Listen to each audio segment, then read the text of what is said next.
இந்த முருகன் கோவிலில் இருக்கும் முருகன் சிலை உயிரோட்டத்துடன் காணப்படுகிறது.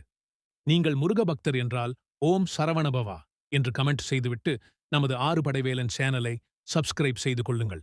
பழைய காலத்தில் ஒரு சோழ மன்னன் ஒரு சிற்பியிடம் முருகப்பெருமானின் சிலையை வடிவமைக்க ஆணையிட்டார். அந்த சிற்பி மிக அழகாகவும் கலைநயமுடனும் முருகன் சிலையை வடிவமைத்தார்.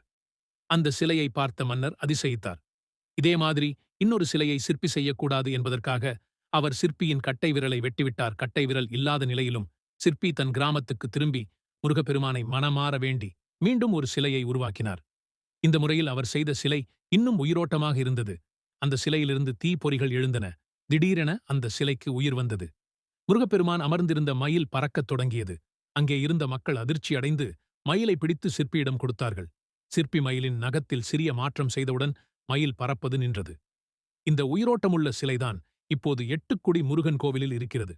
இந்த முருகப்பெருமான் தன் பக்தர்கள் எப்படி பார்க்கிறார்களோ அதேபோல் காட்சி தருவார். குழந்தையாக பார்த்தால் குழந்தையாகவும், இளைஞனாக பார்த்தால் இளைஞனாகவும், முதியவராக பார்த்தால் முதியவராகவும் தோன்றுவார் என்று பக்தர்கள் கூறுகின்றனர்.